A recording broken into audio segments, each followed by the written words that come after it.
Pagkat ako'y isang amarillo.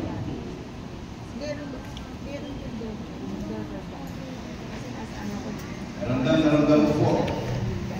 Pasensya niyo po kung nangigilig po ang aking boses. Naramdam ko po yung bigat sa loob ng ating kasamahan. At naging buhay na saksi po tayong lahat sa naganap na sesyon na pala. Kaya pala nag-i-insist siya talaga na ilabas niya ito. Kaya ho, sinabi ko sa taas kanina, payagan natin sapagkat napakabigat po sa dibdib ng isang bagay na hindi mo maglabas. Pero gusto ko lang po siyang tanongin. Ito po kanyang mga sinabi, mga binasa, ay upang itabuyo at itayo niya ang kanyang sarili sa mata ng mga SK leaders ng ating lungsod na ang naging paratang sa kanya noong nakaraang sesyon ay puro hindi totoo. All the baseless accusations thrown at me in last week's session po. So I have here everything that I have done for the City Council in the 8 months that I have been here. So I'm going to start off with the resolutions po. The first resolution is a resolution calling the Department of the... At para sagutin ang mga katanungan nyo nung nakaraang sesyon, pansamantalang ibinalik dati ang komite dahil hindi sapat na nagagampanan ng tungkulin para sa Committee on Youth Welfare and Sports Development at bilang presidente ng Federasyon ng Sangguniang Kabataan. Base sa records, ni minsan hindi ka nagpatawag ng hearing para sa mga SK complaints, ni minsan hindi ka nagpasa ng ordinansa para talakayin ng komite para sa kabataan sa Maynila. Is a resolution calling the Department of the Interior and Local Government for the improvement of implementation of the stringent requirements for the Sangguniang Kabataan treasurers in their assumption of office. So, because of this resolution po, TESDA po ay nag-reach out sa amin at sila po ay nag-formulate at nag-implement ng 2-day training para po hindi po mahirapan ang mga SK treasurer dahil ang sinasuggest po ng TESDA na training po ay 33 days, which if titignan naman po natin yung honorarium ng mga SK treasurers, mga 1,000 pesos per month lang yun. Hindi po enough yun para po sila po ay magsagawa ng 33-day training. So, dahil po sa resolution na ito, 2 days na lang po yung naging training ng ating mga SK treasurers at dahil din po doon nakapag-bonding ang mga SK chairman at SK treasurer at nabuksan po ang kanilang mga bank accounts. So, ito po ang pinakaunang crucial na resolution na ginawa ko po para sa 12 City Council po ito sa Manila. Ang pangalawang resolution naman po na ang ginawa is a resolution concurring with the 3-year Local Youth Development Plan for 2024-2026 as adopted and approved by the Local Youth Development Council of the City of Manila. Your Honor, ako po ang pinakaunang SK Federation President sa lungsod ng Maynila na gumawa po ng 3-year Local Youth Development Plan of the City. Ito pong Local Youth Development Plan na ito po ang Local Youth Development Plan po natin. Ito po ay pinagpuyatan po namin ng Manila Youth Development Council. So, ang pagsasaad po at pagsasabi na wala po akong nagawa para sa konsehong ito at para sa kabataan po ng lungsod ng Maynila ay nakakabastos hindi lamang po sa akin. Base sa records, ni minsan hindi ka nagpasa ng ordinansa para talakayin ng komite para sa kabataan sa Maynila. Nagawa para sa konsehong ito at para sa kabataan po ng lungsod ng Maynila ay nakakabastos hindi lamang po sa akin. Nakakabastos po ito sa SK Federation, pati na rin po sa Manila Youth Development Council na binubuo po ng iba't ibang youth organizations at youth service organizations. Ang next na resolution naman po ay resolution congratulating the Department of Health in setting a new Guinness World Record for the largest human lung formation. So, ito pong resolution po na ito at yung naganap po na human lung formation noong March po ay pinagtulungan po namin ng Manila Health Department kung saan po, actually kami pa po sa office namin po sa SK Federation, kami pa po yung nagrenta po ng truck at pumunta ng Mandaluyong para po i-distribute, kunin at i-distribute lahat po ng mga materials na gagamitin sa human lung formation na ito. Hindi po magagawa itong Guinness World Record na ito kung wala po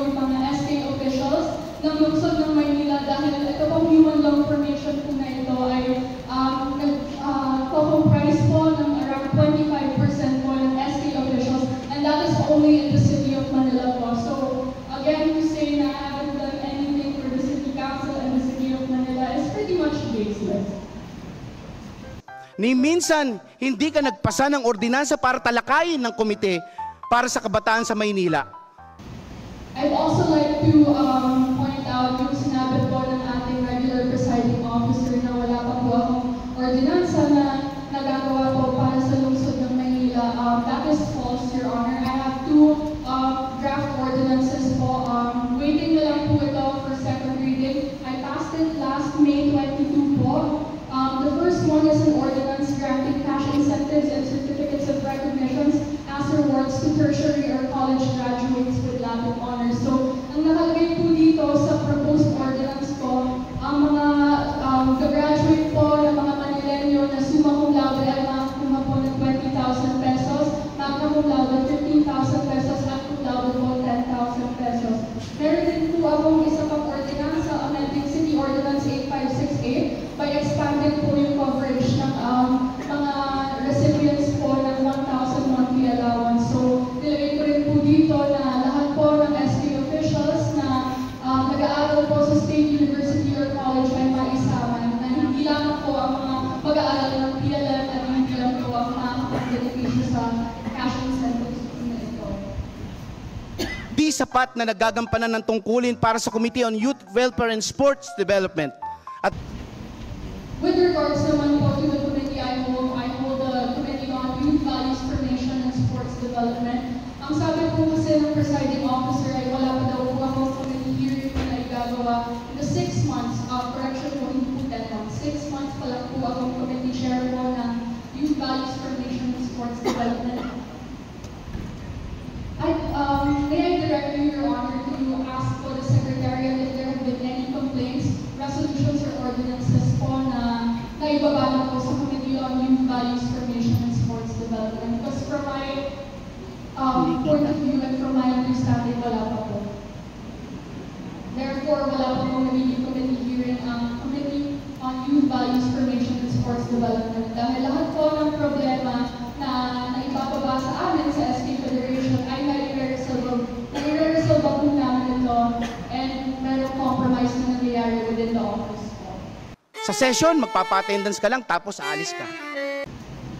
With regards to my attendance naman po, Your Honor, I think records will show that I am very much active in this office chamber. So, it could kindly direct the Secretary to the City Council to upload the records on the Manila City Council page. That would be very nice po, because records will show that I am pretty much active in this office chamber. And yung mga sinasabi po ng ating regular presiding officer na umaalis po ako, Your Honor, being an ex-official city councilor in the City of Manila isn't my only function. I also function as the SK Federation President, meaning lahat po ng mga barangay sa Manila ay pinapagaan ko po, all districts po ito. I am also a student of the Lasal University, taking up a course in medical biology and a minor in marketing strategy. And I also intern for Metro Manila Health and Research Development Consortium. So, yung mga sinasabi po ng ating regular presiding officer na minsan umaalis po ako, Your Honor, I have other functions aside from being the ex-official member of the 12th City Council. And I think naman po, kahit naman po umaalis ako, meron naman po akong nagagawa. And records will show that I have resolutions and ordinances that benefit the youth and cater to the youth. So, hindi ko po nagigets kung saan po nagagaling yun. Because in all honesty, Your Honor, I am very much active in this office chamber, and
my father will never do that to me. Hindi niya ako ipapahiya.